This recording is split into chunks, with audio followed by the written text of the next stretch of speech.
nous étudierons au cours de cette séance le thème provision réglementée.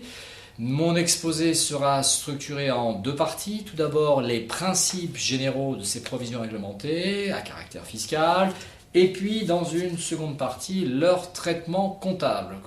Première partie, les principes généraux avec la définition de ces provisions réglementées, définies par le plan comptable général comme des provisions ne correspondant pas à l'objet normal d'une provision et comptabilisées en application de dispositions légales. Sont visées quelles dispositions légales? Les dispositions ouvertes par la loi fiscale qui obligent l'entreprise qui veut en bénéficier à créer cette provision par un mécanisme comptable analogue à celui des dépréciations, provisions comptables constatées, puisque je rappelle que nous avons dans le bilan de l'entreprise à l'actif, dans la colonne dépréciation, la deuxième colonne de l'actif, des dépréciations qui peuvent être constatées sur dépréciations comptables, qui peuvent être constatées sur des terrains, sur des titres, sur des stocks, sur des postes clients. Nous avons au passif des provisions qui sont comptabilisées, les provisions risques et charges, constatées en dette probable, constatées dans le passif du bilan. Et puis ces provisions réglementées qui ne sont pas des provisions comptables, mais qui sont des provisions à caractère fiscal. Alors quel est leur objet? Permettre à l'entreprise de réaliser une économie d'impôt sous forme, en fait, la réalisation de l'économie d'impôt représente en fait une aide financière de l'entreprise. Pourquoi? Parce que cette provision qui va être constatée va diminuer le résultat comptable et fiscal et va procurer à l'entreprise une économie d'impôt. En contrepartie, le gain financier octroyé ne doit pas être distribué mais affecté à l'autofinancement.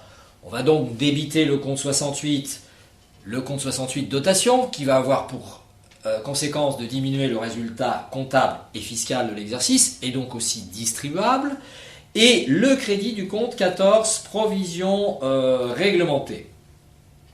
Attention, les provisions réglementées sont neutres.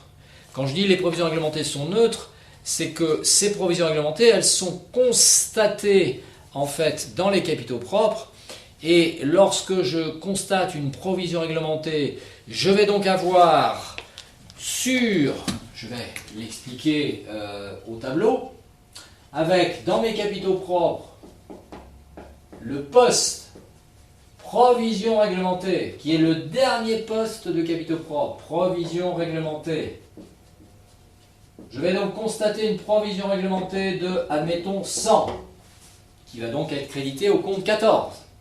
Mais elle va être constatée par le résultat. Donc dans le résultat, il va y avoir une dotation, moins 100. Moins 100 plus 100, donc impact, dans ce cas, égal à 0. Mais attention, il faut bien comprendre que derrière cette provision, il y a une économie d'impôt.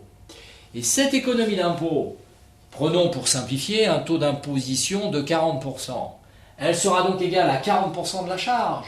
Mais cette économie d'impôt, une économie d'impôt a un impact positif sur les capitaux propres. En effet, la charge moins 100, l'économie générée par la charge plus 40. Lorsque vous totalisez vos capitaux propres, vous obtenez combien? Dans le cas d'une économie d'impôt de 40%, 40% de la charge, moins 60 plus 100 égale plus 40.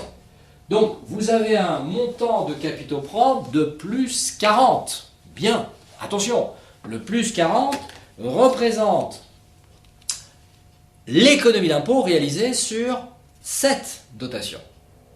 Mais ces provisions ne sont pas libérées d'impôt. C'est-à-dire qu'il faudra les réintégrer. Il faudra les réintégrer, les reprendre, et elles deviendront dans le futur un produit imposable. C'est-à-dire que vous avez actuellement, au moment où vous la constatez, une économie, mais ensuite, sur la reprise de cette provision réglementée, vous n'aurez plus une économie d'impôt, mais un impôt à payer, puisque la reprise va augmenter le résultat comptable et fiscal et va générer une dette d'impôt. Alors c'est une dette d'impôt future différée.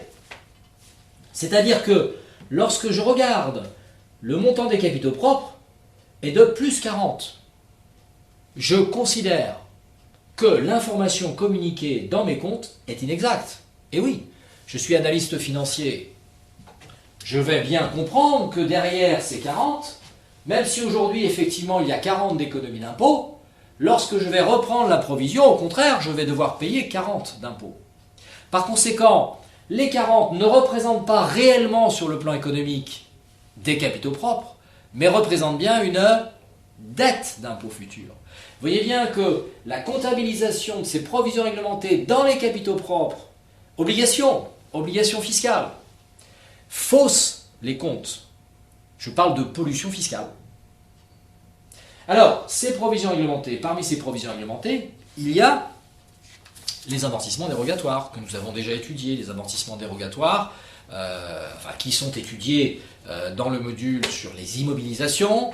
Amortissements dérogatoires font partie des provisions réglementées, étudiées dans le module 7, amortissements dérogatoires, amortissements fiscaux, différence entre un amortissement dégressif linéaire par différence le dérogatoire, entre un amortissement exceptionnel fiscal et un linéaire amortissement dérogatoire. Ce sont des amortissements à caractère fiscal, amortissements à caractère fiscal, et par conséquent, qui font partie des provisions réglementées. Donc attention, ces provisions réglementées sont inscrites dans les capitaux propres.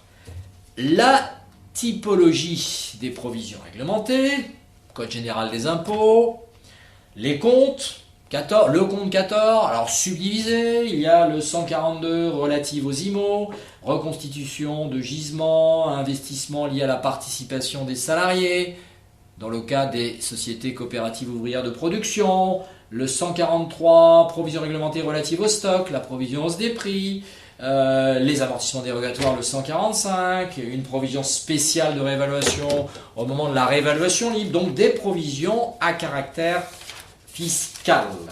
Bien, leur traitement comptable, deuxième partie.